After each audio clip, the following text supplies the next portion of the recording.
Dr. ROSELYNE AKOMBE has also weighed in on this debate of what the former First Lady, Mama Ngina Kenyatta, said, that there are procedures that are laid out by the Constitution on what should be done if an individual does not pay ushuru. Talked about income tax and any other relevant tax. If you don't pay, there are procedures according to the Constitution that what the president or the government needs to do to recover their lost taxes. And we said that in our previous analysis.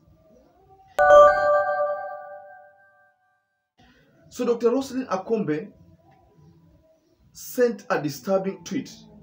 And to me, I think this tweet was somehow targeted at the former First family, somehow targeted at the president, as to have been a trap to the president, that now you can take what you've always proclaimed. You always say that they don't pay taxes. Now you can take their land and compensate for the lost taxes.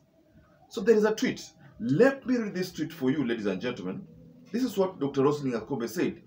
Maybe we should just take the bait and reclaim all the illegally acquired land they claim to own.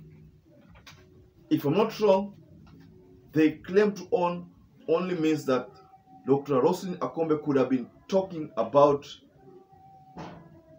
the former First family, that is Jomo Kenyatta's family.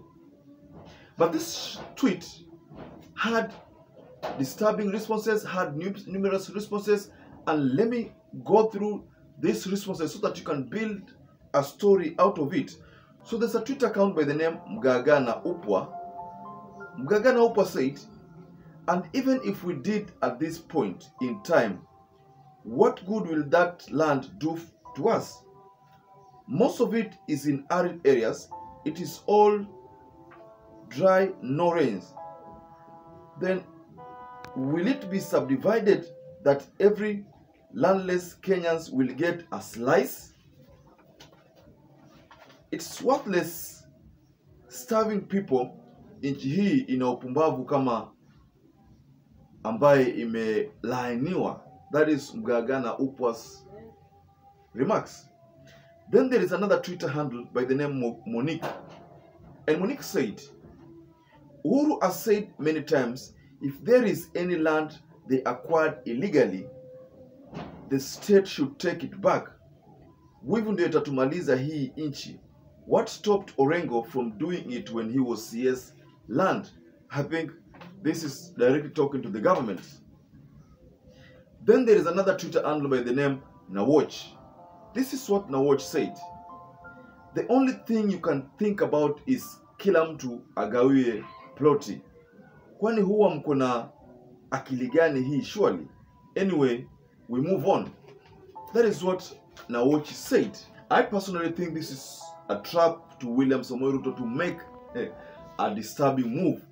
Remember, in any country, let me take you to US, America.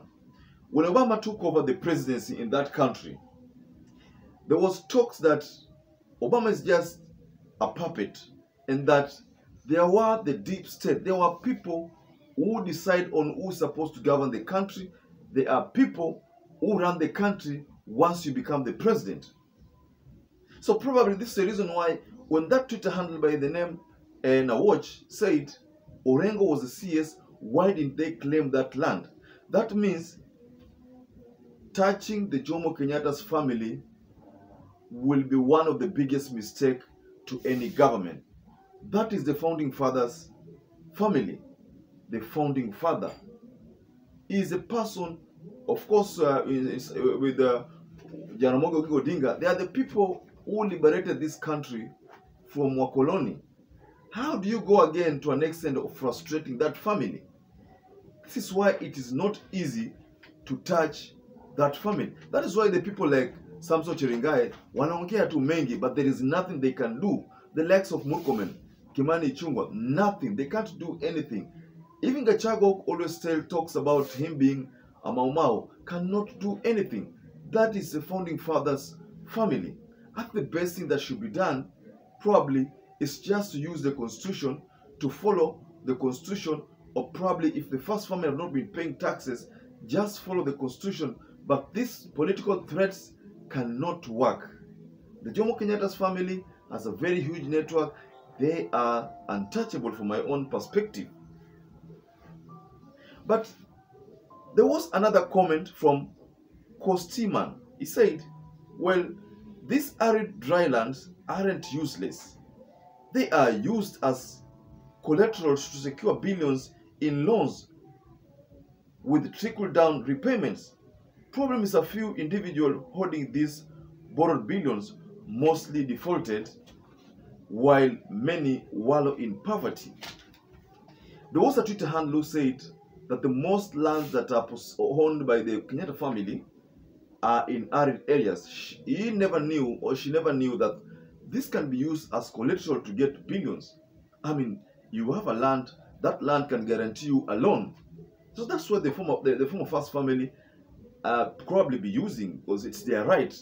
It's their right. And, you know, as a former first family and the founding father's family, I think it's just proper if they are treated with dignity. As to whether Ruto will act, only time will tell.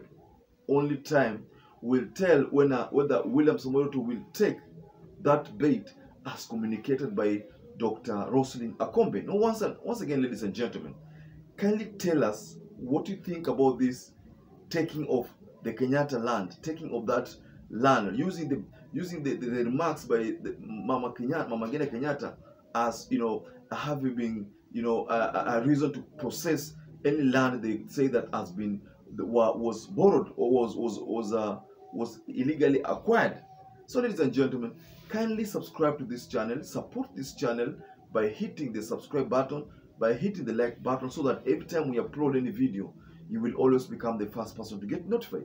Now, ladies and gentlemen, kindly stay safe, stay blessed until we catch up again in our next analysis.